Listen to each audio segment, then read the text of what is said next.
ನಮಸ್ಕಾರ ಸ್ನೇಹಿತರೆ, I am Puneet. Welcome to my official YouTube channel Puneet forum. ಸ್ನೇಹಿತರೆ, FDA ನಮ್ಮ 2021 ಸಾಮಾನ್ಯ ಕನ್ನಡ ಪತ್ರಿಕೆ ವಿಶ್ಲೇಷಣೆ ಮಾಡೋಣ.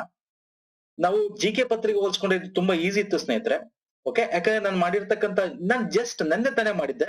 ಕಂಪ್ಲೀಟ್ ಸಂಪೂರ್ಣ ಕನ್ನಡ ವ್ಯಾಕರಣ ಅಂತ ಒಬ್ರು ಕಮೆಂಟ್ ಕೂಡ ಮಾಡಿದ್ರೆ, ನವೀನ್ ಕುಮಾರ್ ಅವರು. ಅವ್ರು ಇಂಗ್ಲಿಷ್ ತಗೋಬೇಕು ಅನ್ಕೊಂಡಿದ್ರಂತೆ. ಬಟ್ ನಾ ಈ ಮಾಡಿರೋ ಒಂದು ಸಂಪೂರ್ಣ 1.5 ಅವರ್ ಅಲ್ಲಿ ಕವರ್ ಮಾಡಿರ್ತಕ್ಕಂಥ ಸಂಪೂರ್ಣ ಕನ್ನಡ ವ್ಯಾಕರಣನ ಓದಿ ಅವ್ರು ಏನ್ ಮಾಡಿದ್ದಾರೆ, ಈ ಬ್ರೇಕ್ ಅಲ್ಲಿ one and half hour break ಅಲ್ಲೂ ಕೂಡ ನೋಡಿದ್ದಾರೆ ಅವರು. ಕೆ ಪತ್ರಿಕೆ ಆದ್ಮೇಲೆ ಅದನ್ನ ಬರ್ದಿದ್ದಾರಂತೆ. ಕಂಪ್ಲೀಟ್ ಸೂಪರ್ ಆಗಿ ಅಟೆಂಡ್ ಮಾಡಿದ್ರು ಸರ್, ಎಬೋ 80 ಅಂತ ಕಮೆಂಟ್ ಮಾಡಿದ್ದಾರೆ. ಫೈನ್.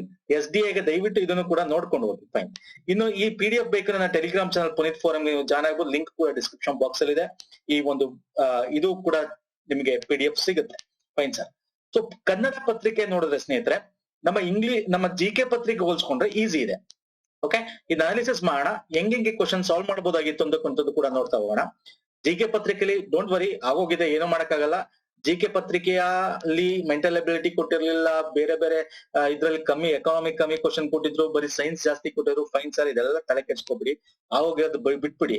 ಸರ್ SDA ಗೆ ಹಿಂಗೆ ಬರುತ್ತಾ ಸರ್, ಈ ವಿಡಿಯೋ SDA ಹೆಂಗ್ ಬರ್ಬೋದು ಅಂತ ಈ ವಿಡಿಯೋ ಕೊನೆಯಲ್ಲಿ ಹೇಳ್ತೀನಿ. ಓಕೆ, ಈ ವಿಡಿಯೋ ಕೊನೆಯಲ್ಲಿ ನಿಮ್ಗೆ SDA ಎಕ್ಸಾಮ್ ಕ್ವಶನ್ ಪೇಪರ್ ಹೆಂಗ್ ಬರ್ಬೋದು ಅಂತ ಒಂದಷ್ಟು ಅನುಮಾನವನ್ನ ಕ್ಲಿಯರ್ ಮಾಡ್ತೀನಿ. ಯಾಕಂದ್ರೆ ಕಮೆಂಟ್ಸ್ ಕೂಡ ಬಂದಿತ್ತು. ನಾನು FDA ಕೆ ಪತ್ರಿಕೆ ವಿಶ್ಲೇಷಣೆ ಏನ್ ಮಾಡಿದ್ವಿ ಈಗ 2021, ಸೊ ಅದ್ರಲ್ಲಿ ಕಮೆಂಟ್ಸ್ ಬಂದಿತ್ತು. ನಾನು ಮುಂದೆ ಡಿಸ್ಕಸ್ ಮಾಡ್ತೀನಿ. ಓಕೆ, ಫಸ್ಟ್ ಬನ್ನಿ. ಈ ಕೆಳಗಿನ ಕನ್ನಡದ ನುಡಿಗಟ್ಟುಗಳನ್ನು, ಓಕೆ, 1 ರಿಂದ 9 ಅವುಗಳ ಮುಂದೆ 4 ಪರ್ಯಾಯ ರೂಪಗಳನ್ನು ನೀಡಿದೆ. ನುಡಿಗಟ್ಟಿನ ಅರ್ಥವನ್ನು ವಿವರಿಸುವ ರೂಪವನ್ನು ಆಯ್ಕೆ ಮಾಡಿ. ಓಕೆ, ನುಡಿಗಟ್ಟು ಅಂದ್ರೆ ಗೊತ್ತಲ್ಲ, ಸಮಾನಾರ್ಥಕ ಪದ ಅಲ್ಲ, ಒಳ ಅರ್ಥ. ಓಕೆ, ಹಿತ್ತಾಳ ಕಿವಿ ಅಂದ್ರೆ ಸರ್, ಕಿವಿ ಕೇಳಿಸದವ, ಚುರುಕು ಬುದ್ಧಿ, ಚಾಡಿ ಮಾತು ಕೇಳುವ ಸ್ವಭಾವ, ಒಂದು ಬಗೆಯ ಕಿವಿಯ ಆಭರಣ. ಸರ್, ಇದು ಆನ್ಸರ್ 3. ಚಾಡಿ ಮಾತು ಕೇಳುವ ಸ್ವಭಾವ. ಹಿತ್ತಾಳ ಕಿವಿ ಅಂದ್ರೇನು, ಇಲ್ಲಿ ಕೇಳದ್ ಅಲ್ಲಿ ಕೇಳ್ಕೊಂಡು ಅಲ್ಲಿಗೆ ಹಾಕೋದು, ಅಲ್ಲಿ ಹೇಳದ್ನ ಅಲ್ಲಿ ಕೇಳ್ಕೊಂಡು ಇಲ್ಗೆ ಹಾಕೋದು. ಸೊ ಅದು ಒಳ ಅರ್ಥ. ಹೊಟ್ಟೆಗೆ ಹಾಕು ಅಂದ್ರೆ ಕ್ಷಮಿಸ್ಬಿಡು ಸರ್, ನನ್ನ ಕ್ಷಮಿಸ್ಬಿಡು ಅಂತ ಅರ್ಥ. ಇದಕ್ಕೆ ಕರೆಕ್ಟ್ ಆನ್ಸರ್ ಏನಾಗುತ್ತೆ ಇಲ್ಲಿ, ಕ್ಷಮಿಸು is the right answer. So ಇದಕ್ಕೆ 3ನೇದು, ಇದಕ್ಕೆ 2ನೇದಕ್ಕೆ ಇದು ಆನ್ಸರ್. ನೆಕ್ಸ್ಟ್ ಬನ್ನಿ, ಬೇಗ ಹೋಗೋಣ ಸ್ನೇಹಿತರೆ.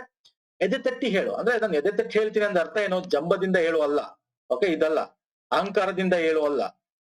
ಓಕೆ, ವಿನಯದಿಂದ ಹೇಳು ಅಲ್ಲ. ಎದೆ ತಟ್ಕೊಂಡು ಹೇಳ್ತೀನಿ ಅಂದ್ರೆ ಐ ನೋ ದಟ್ ಅಂತ, ಅಂದ್ರೆ ಧೈರ್ಯದಿಂದ ಹೇಳು. So this is the right answer. Next ಬನ್ನಿ, ತಿರುಕನ ಕನಸು ಅಂದ್ರೆ ಏನು, ತಿರುಕ ಅಂದ್ರೆ ಭಿಕ್ಷುಕ, ಅವನ ಕನಸು ಅಂತ ಇದಕ್ಕೆ ಹಾಕಿದ್ರೆ ತಪ್ಪು ಸರ್. ನಾನು ಹೇಳಿದ್ರೆ ನುಡಿಗಟ್ಟು ಸರ್ ಇದು. This is the main thing, ನೀವು ಅರ್ಥ ಮಾಡ್ಕೋಬೇಕಾಗಿರೋದು. ಪ್ರತಿ ಒಂದು ಕ್ವಶನ್ 9ನೇ ಕ್ವಶನ್ ಆಗೋವರೆಗೂ ನಿಮ್ಗೆ ನುಡಿಗಟ್ಟು ಅಂತಕ್ಕಂಥದ್ದು ಮನ್ಸಲ್ಲಿರ್ಬೇಕು. ಸೊ ಹಂಗ ಅರ್ಥ ಏನು, ತಿರುಕನ್ ಕನ್ಸು ಅಂದ್ರೆ ಅವ್ನ್ಗೆ ಏನೇ ಕನ್ಸ್ ಕಂಡ್ರು ಅವ್ನ ಕೆಲ ಆಗಲ್ಲ ಸರ್. ಸೊ ಅಂದ್ರೆ ಈಡೇರದ, ಈ ಕೈಗೆಟಕಲಾಗದ ಅಥವಾ ಈಡೇರದ, ಯಾವ್ದು ಆಗತ್ತೆ ಇಲ್ಲಿ ಕರೆಕ್ಟ್ ಆಗಿದ್ದು, ತಿರುಕನ ಕನಸು ಅಂತಂದ್ರೆ ಮನಸ್ಸಾಗದ ಇಚ್ಛೆ ಆಗತ್ತೆ. ಈಡೇರದ ಬಯಕೆ ಅಲ್ಲ, ಮನಸ್ಸಾಗದ ಇಚ್ಛೆ. ನೋಡಿ, ಇದೆರಡು ಕೂಡ ನಿಮ್ಗೆ ಆಲ್ಮೋಸ್ಟ್ ಈಕ್ವಲ್ ಇದೆ.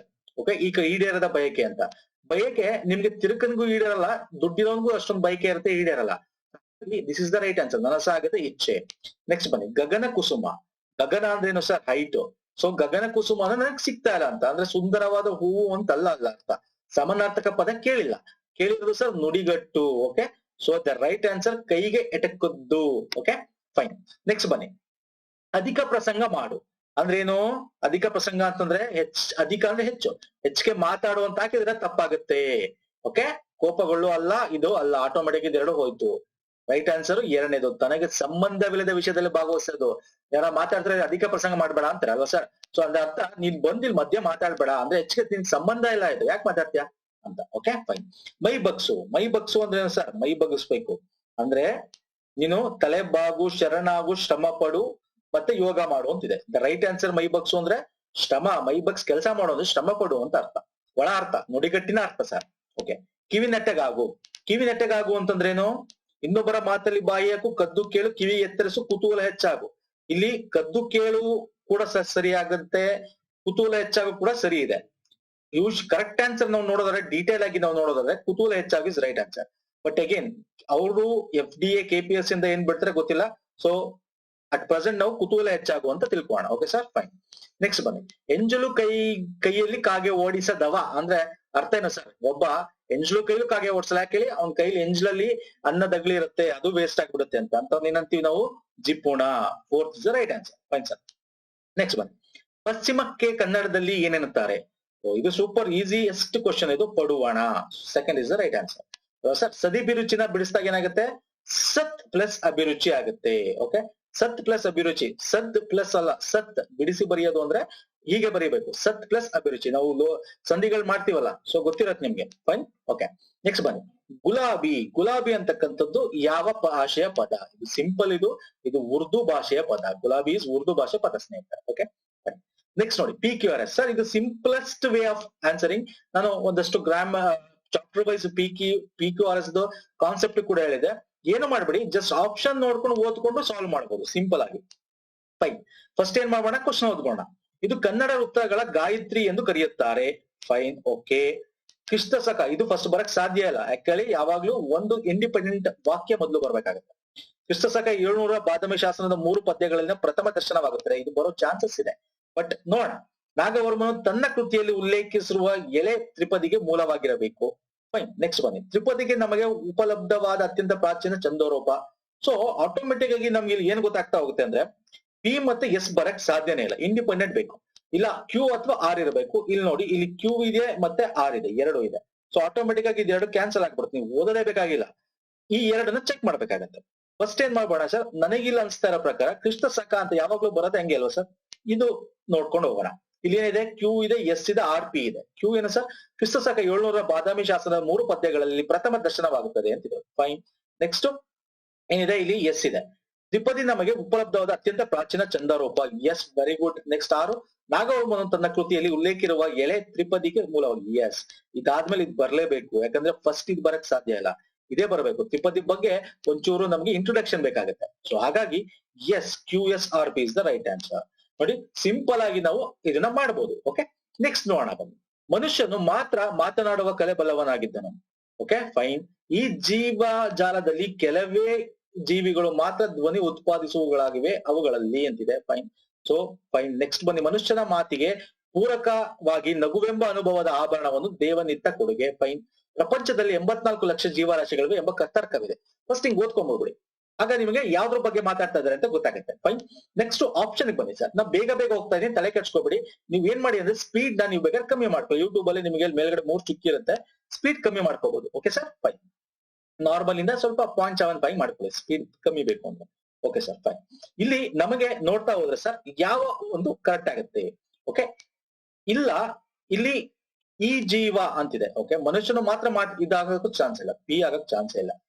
ಪ್ರಪಂಚದಲ್ಲಿ 84 ಲಕ್ಷ ಜೀವರಾಶಿ ಎಂಬ ತರ್ಕವಿದೆ, ಇದು ಆಗ್ಬಹುದು ಸ್ಟಾರ್ಟಿಂಗ್ ಇಂಡಿಪೆಂಡೆಂಟ್.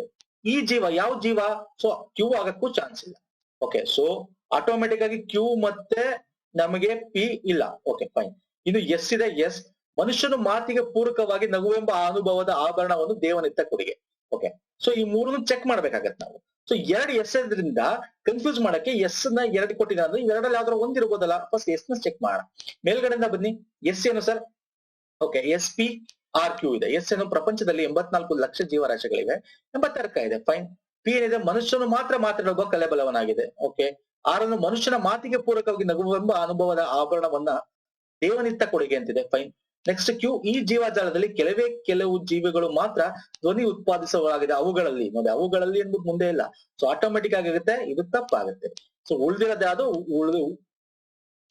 ಉಳ್ದಿರೋ ಊರಿಗೆ ಯಾರಿರ್ತಾನೆ ಅವನೇ ತಾನೆ ದೊಡ್ಡ ನಾಯಕ. So this is the right answer. ಏನು ಓದಿಬೇಕಾರೆ, ಪ್ರಪಂಚದಲ್ಲಿ 84 ಲಕ್ಷ ಜೀವರಾಶಿ ಎಂಬ ತರ್ಕವಿದೆ. ಫೈನ್. ಆಮೇಲೆ ಈ ಜೀವ ಜಾಲದಲ್ಲಿ ಕೆಲವೇ ಜೀವಿಗಳು ಮಾತ್ರ ಧ್ವನಿ ಉತ್ಪಾದಿಸಗಳಾಗಿವೆ, ಅವುಗಳಲ್ಲಿ. ಎಸ್, ಮನುಷ್ಯನು ಮಾತ್ರ ಮಾತನಾಡುವ ಬಲ್ಲವನಾಗಿದ್ದಾನೆ. ಎಸ್, ನೋಡಿದ, this is the right answer. Okay, next ಬನ್ನಿ. ಚಂಪುವಿನ ಮೊದಲ ಉಲ್ಲೇಖ 2ನೆಯ ನಾಗವರ್ಮನ ಗ್ರಂಥದಲ್ಲಿ ಬಂದಿದೆ. Okay, fine.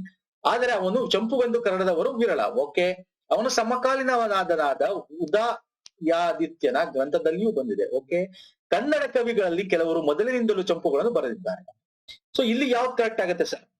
ಹೀಗೆ ಇಲ್ಲಿ ನೀವು ಆದರೆ, ಓಕೆ, ಅವನ ಯಾರನ್ನ ಅಂದಾಗ ಏನಾಗುತ್ತೆ, ನಿಮ್ಗೆ ಕ್ಯೂ ಮತ್ತೆ ಆರ್ ಬರಕ್ ಚಾನ್ಸ್ ಇಲ್ಲ. ಯಾಕಂದ್ರೆ ಫಸ್ಟ್ ಯಾವಾಗ ಇಂಡಿಪೆಂಡೆಂಟ್ ಸೆಂಟೆನ್ಸ್ ಬರಬೇಕು. ಆಟೋಮೆಟಿಕ್ ಆಗಿ ಇದೆರಡು ಕ್ಯಾನ್ಸಲ್ ಆಯ್ತು. ಸೊ ಇಲ್ಲಿ ಆರ್ ಇದ್ಯಾ, ಕ್ಯಾನ್ಸಲ್. ಕ್ಯೂ ಇದ್ಯಾ, ಕ್ಯಾನ್ಸಲ್. ಪಿ ಮತ್ತೆ ಎಸ್ ನೋಡ್ಬೇಕು. ಓಕೆ, ಪಿ ಮತ್ತೆ ಎಸ್ ಇದೆ, ಎಸ್ ಇದೆ, ಪಿ ಇದೆ. ಫಸ್ಟ್ ಯಾವ್ದಿದೆ? ಎಸ್ ಇದೆ. ಅದನ್ನ ಚೆಕ್ ಮಾಡೋಣ. S Q P R. Okay, S ಏನಿದೆ, ಕನ್ನಡ ಕವಿಗಳಲ್ಲಿ ಕೆಲವರು ಮೊದಲಿನಿಂದಲೂ ಚಂಪುಗಳನ್ನು ಬರೆದಿದ್ದಾರೆ. Okay, fine. ಆಮೇಲೆ ಕ್ಯೂ ಅಲ್ವಾ, ಎಸ್ ಆದ್ಮೇಲೆ ಏನಿದೆ ಸರ್? ಕ್ಯೂ ಇದೆ.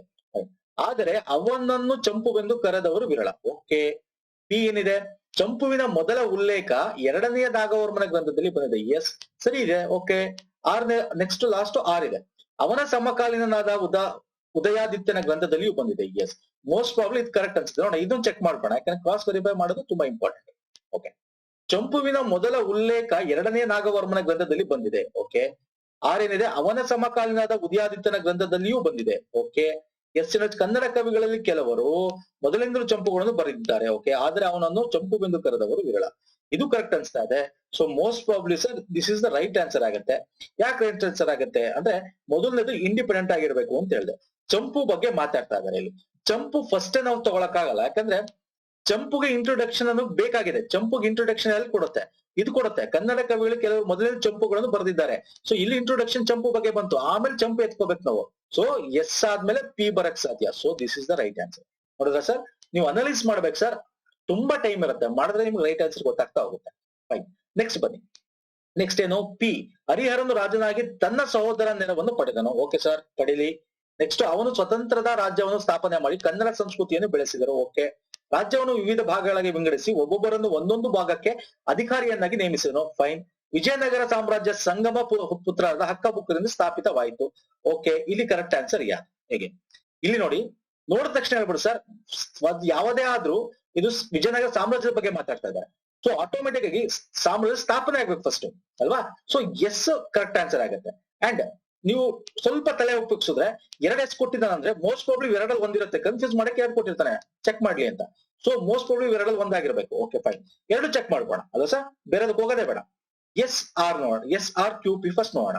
ಎಸ್, ವಿಜಯನಗರ ಸಾಮ್ರಾಜ್ಯ ಸಂಗಮ ಪುತ್ರರಾದ ಹಕ್ಕಬುಕ್ಕರಿಂದ ಸ್ಥಾಪಿತವಾಯಿತು. ಓಕೆ, ಆರು, ರಾಜ್ಯವನ್ನು ವಿವಿಧ ಭಾಗಗಳಾಗಿ ವಿಂಗಡಿಸಿ ಒಬ್ಬೊಬ್ಬರನ್ನು ಒಂದೊಂದು ಭಾಗಕ್ಕೆ ಅಧಿಕಾರಿಯಾಗಿ ನೇಮಿಸಿದ. ಓಕೆ, ನೆಕ್ಸ್ಟ್ ಕ್ಯೂ ಇದೆ, ಇವರು ಸ್ವತಂತ್ರವಾದ ರಾಜ್ಯವನ್ನು ಸ್ಥಾಪನೆ, ಇದು ನೋಡಿ, ಸ್ವತಂತ್ರ ರಾಜ್ಯ ಸ್ಥಾಪನೆ ಮಾಡಿದ್ಮೇಲೆ ತಾನೆ ಭಾಗಗಳಾಗಿ ವಿಂಗಡಿಸ್ಬೇಕು. ಸೊ ಇದು ಉಲ್ಟಾ ಆಗ್ಬೇಕು, ಆವಾಗ ಏನಾಗುತ್ತೆ, ಇದು ತಪ್ಪಾಗುತ್ತೆ. ಸೊ ಉಳಿದ ಇದೊಂದೇ ರೈಟ್. ನೋಡಿ ಬೇಕಾದ್ರೆ ಚೆಕ್ ಮಾಡಿ. ಎಸ್, ಓಕೆ, ವಿಜಯನಗರ ಸಾಮ್ರಾಜ್ಯ ಸಂಗಮ ಪುತ್ರರಾದ ಹಕ್ಕಬುಕ್ಕರಿಂದ ಸ್ಥಾಪಿತವಾಯಿತು. ಹೌದು ಸರ್. ನೆಕ್ಸ್ಟ್ ಕ್ಯೂ ಏನಿದೆ, ಇವರು ನೋಡಿದ್ರ, ಎಸ್ ಆದ್ಮೇಲೆ ಕ್ಯೂ ಬರಬೇಕು, ಆಮೇಲೆ ಪಿ, ಆಮೇಲೆ ಆರ್ ಬರಬೇಕು. ಓಕೆ, ಬೇಕಾದ್ರೆ ಚೆಕ್ ಮಾಡಿ. ಕ್ಯೂ ಏನು, ಇವರು ಸ್ವತಂತ್ರವಾದ ರಾಜ್ಯವನ್ನು ಸ್ಥಾಪನೆ ಮಾಡಿ ಕನ್ನಡ ಸಂಸ್ಕೃತಿಯನ್ನು ಬೆಳೆಸಿದರು. ಓಕೆ, ಆಮೇಲೆ ಹರಿಹರನು ರಾಜನಾಗಿ ತನ್ನ ಸಹೋದರ ನೆರವನ್ನು ಪಡೆದನು. ಹೌದು, ಅವನು ರಾಜನಾಗಿ ಅವನ್ ಸ್ಥಾಪನೆ ಮಾಡಿದ ಮೇಲೆ ಏನಾಗ್ತದೆ, ಭಾಗಗಳನ್ನು ಒಬ್ಬೊಬ್ಬರಾಗಿ ವಿಂಗಡಿಸಿ ಅಧಿಕಾರವನ್ನು ನೇಮಿಸ್ತಾನೆ. ಅದಕ್ಕೆ fourth is the right answer. ನೋಡಿದ್ರ ಸರ್, ಈಸಿ. ನೆಕ್ಸ್ಟ್ ಬನ್ನಿ. ಕೆಲವರ ಬದುಕು ಸ್ವಾರಸ್ಯಕರವಾಗಿದ್ದರೂ ಸಾಧಾರಣ ಕೃತಿಯನ್ನು ರಚಿಸಿದ್ದಾರೆ. ಒಂದು ಭಾಷೆಯನ್ನು ಶ್ರೀಮಂತಗೊಳಿಸುವಂತಹ ಕೃತಿಗಳನ್ನು ರಚಿಸಿ ಕಣ್ಮರೆಯಾಗಿದ್ದಾರೆ. ಕೆಲವರು ದೊಡ್ಡ ಲೇಖಕರಾಗಿ ಹೋಗಿದ್ದಾರೆ, ಆದರೆ ಅಂತವರ ಬದುಕು ಸ್ವಾರಸ್ಯಕರವಾಗಿರುವುದಿಲ್ಲ. ಹೇಗೆ? ಇಲ್ಲಿ ಯಾವುದು ಕರೆಕ್ಟ್ ಆಗುತ್ತೆ? ಓಕೆ, ಇಲ್ಲಿ ನೋಡಿ ಯಾವ್ದು ಕರೆಕ್ಟ್ ಆಗುತ್ತೆ. ಕೆಲವರ ಬದುಕು ಅಂತಿದೆ. ಓಕೆ, ಪಿ ಪಿ ಕೆಲವರು ಅಂದ ತಕ್ಷಣ ಎಗೇನ್, ಇಲ್ಲಿ ಕೆಲವರು ಅಂತ ಬಂದ ತಕ್ಷಣ ಇದು ಆಗಕ್ಕೆ ಇಂಡಿಪೆಂಡೆಂಟ್ ಆಗಲ್ಲ. ಕೆಲವರು ಎಗೇನ್ ಇಲ್ಲಿ ಆರ್ ಬಂದಿದೆ, ಇಂಡಿಪೆಂಡೆಂಟ್ ಆಗಲ್ಲ. ಆದರೆ ಇಂಡಿಪೆಂಡೆಂಟ್ ಆಗಲ್ಲ. ಒಂದು, S this is independent. Q ಎಲ್ಲಿದೆ ಸರ್? ಕ್ಯೂ ಎಲ್ಲಿದೆ? ಕ್ಯೂ ಎಲ್ಲಿದೆ? ಎಸ್, ಕ್ಯೂ ಇಲ್ಲಿದೆ. ಆದರೆ ಇಲ್ಲಿ ಇನ್ನು ಒಂದು ಪ್ರಶ್ನೆ ಉದ್ಭವ ಆಗತ್ತೆ. ಏನ್ ಉದ್ಭವ ಆಗತ್ತೆ ಸರ್ ಇಲ್ಲಿ ಪ್ರಶ್ನೆ? ಇಲ್ಲಿ ನೋಡಿ, ಆರನೇದು, ಕೆಲವರು ದೊಡ್ಡ ಲೇಖಕರಾಗಿ ಹೋಗಿದ್ದಾರೆ. ಫೈನ್, ಇಲ್ಲೂ ಕೆಲವರಿದೆ. ಸೊ ಎರಡು ಕೆಲವರು ಅಂತ ಬಂದಾಗ ಇದೆರಡು ಸ್ವಲ್ಪ ಅನುಮಾನ ಆಗತ್ತೆ ನಮ್ಗೆ. ಇಲ್ಲಿ ನೋಡಿ, ಒಂದ್ಸಲ ಕ್ಯೂ ಓದ್ಬಿಡಿ ಫಸ್ಟ್. ಒಂದು ಭಾಷೆನ ಶ್ರೀಮಂತಗೊಳಿಸುವ ಕೃತಿಯನ್ನು ರಚಿಸಿ ಕಣ್ಮರೆಯಾಗಿದ್ದಾರೆ. ಯಾರು ಸರ್? ಗೊತ್ತಿಲ್ಲ. ಆರನೇದು ನೋಡಿ, ಕೆಲವರು ದೊಡ್ಡ ಲೇಖಕರಿಗೆ ಹೋಗಿದ್ದಾರೆ. ಓಕೆ, ಸೊ ಇದಕ್ಕೂ ಸಂಬಂಧ ಇದೆಯಾ? ಇಲ್ಲ. ಸೊ ಹಾಗಾಗಿ ಇದು ತಪ್ಪಾಗುತ್ತೆ. ಸೊ ಆಟೋಮೆಟಿಕ್ ಆಗಿ ನೀವು ಇದನ್ನ ಚೆಕ್ ಮಾಡಿ. ಅವಾಗ ಕೆಲವರು ದೊಡ್ಡ ಲೇಖಕರಿಗೆ ಹೋಗಿದ್ದಾರೆ. ಎಸ್, ಆರು. ಆಮೇಲೆ ಕ್ಯೂ ಏನಿದೆ, ಒಂದು ಭಾಷೆಯನ್ನೇ ಶ್ರೀಮಂತಗೊಳಿಸುವಂತ ಕೃತಿಯನ್ನು ರಚಿಸಿ ಕಣ್ಮರೆಯಾಗಿದ್ದಾರೆ. ಹೌದು, ಲೇಖಕರಾಗಿ ಹೋಗಿ ಕಣ್ಮರೆ ಆಗಿದ್ದಾರೆ. ಎಸ್, ಆರ್ ಆದ್ಮೇಲೆ ಕ್ಯೂ ಬರಬೇಕು. ಇದೆರಡು ಜೋಡಿಯಾಗಿ ಬರ್ಲೇಬೇಕು, ಆರ್ ಕ್ಯೂ ಬರ್ಲೇಬೇಕು. ಸೊ ಇದು ಬಂದಿರೋದು ಇಲ್ಲಿ. ಫೈನ್. ನೆಕ್ಸ್ಟ್ ಏನಾಗಿದೆ, ಎಸ್ ಇದೆ. ಆದರೆ ಅಂತವರ ಬದುಕು ಸ್ವಾರಸ್ಯವಾಗಿಲ್ಲ. ಹೌದು ಸರ್. ಈ ಕೆಲವರ ಬದುಕು ಸ್ವಾರಸ್ಯವಾಗಿದ್ರು ಸಾಧಾರಣ ಕೃತಿಯನ್ನು ರಚಿಸಿದ್ದಾರೆ. ಎಸ್, ಒಂದಕ್ಕೊಂದು ಲಿಂಕ್ ಇದೆ. So this is the right answer. Okay sir, ಇದೊಂದು ಸ್ವಲ್ಪ ನಿಮಗೆ ಡಿಫಿಕಲ್ಟಿ ಅನ್ಸುತ್ತೆ, ಪ್ರಾಕ್ಟೀಸ್ ಮಾಡಿದ್ರೆ ತುಂಬಾ ಈಸಿ ಸರ್. ಸೊ ಎರಡನೇದು ರೈಟ್ ಆನ್ಸರ್. ಓಕೆ, ನೆಕ್ಸ್ಟ್ ಬನ್ನಿ. ವಿರುದ್ಧ ಪದ ಬಗ್ಗೆ ಮಾತಾಡ್ಬೇಕು. ಓಕೆ, ಇಲ್ಲಿ ಪರ್ಣಗೆ ವಿರುದ್ಧ ಆಕ್ಚುಲಿ ಸರ್ ವಿಪರ್ಣ. ತುಂಬಾ ಜನ ಅಪರ್ಣ ಅಂತಾನು ಕೂಡ ಬರ್ದಿರ್ತೀರಾ. ಇಲ್ಲಿ ಕನ್ಫ್ಯೂಷನ್ ಆಗುತ್ತೆ. ಅಪರ್ಣ ಸರಿನಾ, ವಿಪರ್ಣ ಸರಿನಾ? ನನ್ನ ಪ್ರಕಾರ ವಿಪರ್ಣ ಕರೆಕ್ಟ್ ಅನ್ಸುತ್ತೆ. ಅಪರ್ಣ ಹಾಕಿದ್ರು ಕೂಡ ತುಂಬಾ ಜನ ಅಪರ್ಣ ಅಂತ ಕೂಡ ಹಾಕಿರ್ತಾರೆ. ಬಟ್ ನನ್ನ ಪ್ರಕಾರ ವಿಪರ್ಣ is the right answer. Okay, ನಿಮಗೆ ಅಪರ್ಣನೇ ಕರೆಕ್ಟ್ ಅಂದ್ರೆ ಕಮೆಂಟ್ ಅಲ್ಲಿ ತಿಳಿಸಿ ಸ್ನೇಹಿತರೆ. 18ನೇ ಕ್ವಶನ್. ಓಕೆ ಸರ್, ನೆಕ್ಸ್ಟ್ ಬನ್ನಿ. ಮುಂಚು, ವಿರುದ್ಧ ಪದದ ಬಗ್ಗೆ ಮಾತಾಡ್ತಾ ಇದೀವಿ ಸರ್. ಮುಂಚುಗೆ ವಿರುದ್ಧ ಪದ ಏನ ಸರ್? ಮುಂಭಾಗ ಅಂದ್ರೆ ಹಿಂಭಾಗ. ಹಿಂಭಾಗ ಎಲ್ಲಿದೆ ಸರ್? ಹೆಂಚು, ಕಂಚು, ಸಂಚು, ಹಿಂಚು. Sir this is the right answer. ಕಲಿ ಕಲಿ ಅಂದ್ರೆ ಏನು ಸರ್? ಕಲಿ ಅಂತಂದ್ರೆ ಅವನೊಬ್ಬ ವೀರ ಕಲಿ, ವೀರ ಮದಕರಿ ಕಲಿ ಅಂತೆಲ್ಲ ಅಲ್ವಾ? ಅಂದ್ರೆ ಧೀರ ವೀರ ಅಂತ ಅರ್ಥ. ಇದು ವಿರುದ್ಧ ಪದ. ವೀರ ಧೀರ ಶೂರ ಎಲ್ಲ ಇದಕ್ಕೆ ಸೇಮ್ ಸಮಾನಾರ್ಥಕ ಪದ ಆಗ್ಬಿಡುತ್ತೆ. ವಿರುದ್ಧ ಪದ ಹೇಳಿ. Okay sir. ಹಿಂಬೆಳಕು, ಹಿಂಬೆಳಕು ಅಂದ್ರೆ ಏನು ಸರ್? ಹೊಂಬೆಳಕು ಇಸ್ ದ ವಿರುದ್ಧ ಪದ. ನೆಕ್ಸ್ಟ್ ಬನ್ನಿ 22ನೇದು ಅಂತಿಕ. ಇದು ಅಂಶಿಕ ಅಲ್ಲ, ಅಂತಿಕ. ಅಂತಿಕಗೆ ಅಂದ್ರೆ ವಿರುದ್ಧ ಪದ ಏನಾಗುತ್ತೆ? ದೂರ ಆಗುತ್ತೆ. ದೂರ ಅಂದ್ರೆ ಅಂತಿಕ ಅಂದ್ರೆ ಹತ್ರ ಅಂತ. ಭೂ ಇಷ್ಟ, ಭೋ ಇಷ್ಟ ಅಥವಾ ಭೂ ಇಷ್ಟ ಅಂತ ಕರಿಬಹುದು. ಇದಕ್ಕೆ ಏನು ಅರ್ಥ? ವಿರುದ್ಧ ಪದ ಕನಿಷ್ಠ. ನೋಡಿ, ಭೋ ಇಷ್ಟ ಭೂ ಇಷ್ಟ ಅಂತ ಏನ್ ಕರಿತೀರಾ ಇದನ್ನ ಸರ್? ಅಂದ್ರೆ ನಂಗೆ ತುಂಬಾ ಇಷ್ಟ ಅಂದ್ರೆ ಹೆಚ್ಚು ಹೆಚ್ಚು ಅಂತ ಬರುತ್ತೆ. ಇದೆಲ್ಲ ಇಲ್ಲ, ನಿಮ್ಗೆ ಗೊತ್ತಾಗಿಲ್ವಾ? Simple sir. ಇಲ್ಲಿ ನೋಡಿ, ಆಪ್ಷನ್ ಮೆಥಡ್ ನೋಡಿ ಸರ್. ಅತಿಶಯವಾದದ್ದು ಅಂದ್ರೆ ಅತಿಶಯ ಅಂದ್ರೆ ಜಾಸ್ತಿ, ಹೆಚ್ಚು ಜಾಸ್ತಿ, ಅಧಿಕ ಜಾಸ್ತಿ, ಇವೆಲ್ಲ ಜಾಸ್ತಿ ಬಗ್ಗೆ ಮಾತಾಡ್ತಾರೆ. ಇದು ಕನಿಷ್ಠ. ಸೊ ಈ ಮೂರುನು ಒಂದೇ ರೀತಿ ಸಮಾನಾರ್ಥಕ ಪದ ಇದೆ. ಸೊ ಆಟೋಮೆಟಿಕ್ ಕನಿಷ್ಠ ಟಿಕ್ ಆಗಿ ನೋಡಿದ್ರೆ this is called smart way of solving. ಹಿಂಗೂ ಕೂಡ ಮಾಡ್ಬೋದು ನೀವು. Okay fine. ನೆಕ್ಸ್ಟ್ ಬನ್ನಿ. ನೆಕ್ಸ್ಟ್ ಸೊಲ್ಲಪ್ಪು ಇದೆ. ಸೊಲಪ್ಪುಗೆ ವಿರುದ್ಧ ಪದ. ವಿರುದ್ಧ ಪದ ಏನು? ಒನಪ್ಪು, ಅರಿವು, ಸಬಲ ಮತ್ತೆ ಗಂಭೀರ. ಅಂದ್ರೆ ಸೊಲಪ್ಪುಗೆ ವಿರುದ್ಧ ಪದ ಗಂಭೀರ. 4ನೇ ಕರೆಕ್ಟ್ ಆನ್ಸರ್. 25ನೇದು ಉದಕ. ಉದಕ ಅದಕ್ಕೆ ವಿರುದ್ಧ ಪದ ಸಾಧಕ, ಬಾಧಕ, ಅಧಿಕ, ಅಗ್ನಿ. ನೋಡಿ ಅಗೇನ್ ಇವೆಲ್ಲ ನೋಡ್ತಾ ಇದ್ರೆ ನಿಮ್ಗೆ ಗೊತ್ತಾಗುತ್ತೆ. ಅಧಿಕ ಅಲ್ಲ, ಅಗ್ನಿ ಇಸ್ ರೈಟ್ ಆನ್ಸರ್. ಉದಕ ಮಂಡಲ ಅಂತ ಕರಿತೀವಿ ನಾವು. ಉದಕ ಅಂದ್ರೆ ನೀರು, ಅದಕ್ಕೆ ವಿರುದ್ಧ ಪದ ಅಗ್ನಿ. ಆರಿಸ್ತಕ್ಕಂಥದ್ದು ಅಗ್ನಿ. Okay sir fine. ನೆಕ್ಸ್ಟ್ ಬನ್ನಿ. ತಿರೆ. ತಿರೆಗೆ ವಿರೋಧ ಪದ. ತಿರೆ ಅಂದ್ರೆ ಅರ್ಥ ಏನು ಗೊತ್ತಾ ಸರ್? ಭೂಮಿ ಅಂತ ಅರ್ಥ. ಭೂಮಿ ಅಂತ ಅರ್ಥ. ಓಕೆ, ಭೂಮಿ. ಸೊ ಆಕಾಶ, ಅದು ವಿರುದ್ಧ ಪದ ಆಕಾಶ. ಓಕೆ, ಎತ್ತರ ಅಂದ್ರೆ ತೆರೆ, ಅದು ವಿರುದ್ಧ ಆಕಾಶ ಇದೆ. ಓಕೆ. 27 ಉಕ್ತ. ವಿಕ್ತ ಆಗಿದೆ ವಿರುದ್ಧ ಪದ ನಿರುಕ್ತ. Okay sir fine. ನೆಕ್ಸ್ಟ್ ಏನಿದೆ? ಕೆಳಗೆ ಕೊಟ್ಟ ಶಬ್ದಗಳಲ್ಲಿ ಒಂದು ಪದ ಉಳಿದ ಗುಂಪಿಗೆ ಸೇರುವುದಿಲ್ಲ. ಓಕೆ, ಇದು ಗುಂಪಿಗೆ ಸೇರದ ಪದಗಳನ್ನ ತೆಗಿಬೇಕು. ಕುದುರೆ, ನಾಯಿ, ಸಿಂಹ, ಹಾವು. ಇಲ್ಲಿ ಯಾವ್ದು ಸೇರಲ್ಲ ಸರ್? ಇದೆಲ್ಲಕ್ಕ 4 ಇದೆ. ಇದಕ್ಕಿಲ್ಲ, ನಡೆಯಕ್ಕೆ ಕಾಲಿಲ್ಲ. So this is the right answer. ಆನೆ, ಕುದುರೆ, ರಥ, ಒಂಟೆ. ಇದು ಸಿಂಪಲ್. ಇವಕ್ಕೆಲ್ಲ ಜೀವ ಇದೆ, ರಥಕ್ಕೆ ಜೀವ ಇಲ್ಲ. This is right answer. Car, lorry, bus. This is a cycle. This is right answer. ಇದಕ್ಕೆಲ್ಲ 4 ಚಕ್ರ ಇದೆ, ಇದಕ್ಕೆ 2 ಚಕ್ರ ಇದೆ. 31ನೇದು ಬುದ್ಧ, ಬಸವ, ಅಲ್ಲಮ, ಜಂಗಮ. ಸೊ ಇಲ್ಲಿ ಯಾವ್ದು ಸೇರಲ್ಲ ಸರ್? ಸರ್ ಇವರೆಲ್ಲ ಒಂದೇ ಅನ್ನೋದ್ರ ಬಗ್ಗೆ ಮಾತಾಡ್ತಾರೆ. ಜಂಗಮದೇ ವಿಧ ಬೇರೆ. ಸೊ ಜಂಗಮ ಸೇರಲ್ಲ. Okay sir fine. ಅಂದ್ರೆ ಒಂದ್ ರೀತಿ ಸನ್ಯಾಸಿ ಅನ್ನೋ ರೀತಿ. Okay fine. ನೆಕ್ಸ್ಟ್ ಬನ್ನಿ. ಈ ಕೆಳಗಿನ ವಾಕ್ಯಗಳಲ್ಲಿ ಗೆರೆ ಹಾಕಿ ಸೂಚಿಸಿದ ಭಾಗ ತಪ್ಪಾಗಿದ್ದರೆ ಮುಂದೆ ಕೊಡಲಾದ 3 ಪರ್ಯಾಯ ರೂಪಗಳಲ್ಲಿ ಸರಿಯಾದ ರೂಪವನ್ನು ಗುರುತಿಸಿ. ತಪ್ಪಿಲ್ಲದಿದ್ರೆ ತಪ್ಪಿಲ್ಲ ಅಂತ ಬರೀಬೇಕು. ಓಕೆ, ಅಂದ್ರೆ ಇಲ್ಲಿ ನೀವು ವ್ಯಾಕರಣ ಚೆಕ್ ಮಾಡ್ಬೇಕು. ಅಂದ್ರೆ ವ್ಯಾಕರಣ ಅಂದ್ರೆ ಅದರ ಪದಗಳು ಸರಿ ಇದೆಯಾ ಅಂತ. ಫೈನ್.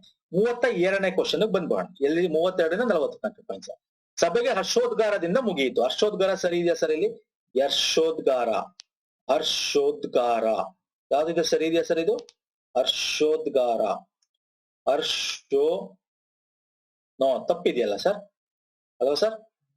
ದೀರ್ಘ ಬೇಕಲ್ಲ ಸರ್? ಹರ್ಷೋದ್ಗಾರ ಅಂತ ಬೇಕು. This is right answer. Next, ಅವರು ದೃಢೀಕರಣ ಕೇಳಿದರು. ದೃಢೀಕರಣ ಎಗೇನ್, ದೃಢೀಕರಣಕ್ಕೆ ಯಾವ್ದು ಹಾಕ್ಬೇಕು? ದೃಢೀಕರಣ ಅಂದ್ರೆ this is the right answer. ಢಿ ಬರ್ಬೇಕು, ಢಿ ಬರ್ಬೇಕು. ಇಲ್ಲಿ ನಿಮಗೆ ನೋಡ್ತಾ ಇದ್ರೆ ನಿಮ್ಗೆ ಯಾವ್ದು ಕರೆಕ್ಟ್ ಆನ್ಸರ್ ಅಂತ ಬರೀಬೇಕು ಸರ್. ಇದಲ್ಲ, this is the right answer. ದೃಢೀಕರಣ 4ನೇದು ರೈಟ್ ಆನ್ಸರ್. ಓಕೆ ನೆಕ್ಸ್ಟ್ ಬನ್ನಿ. ಕೋಟ್ಯಾಂತರ ರೂಪಾಯಿ ಹಗರಣವನ್ನು ಬಯಲಿಗಳಲ್ಲಿ. ಇಲ್ಲಿ ಕೋಟ್ಯಾಂತರಗೆ ಅಂಡರ್ಲೈನ್ ಮಾಡಿರೋದು.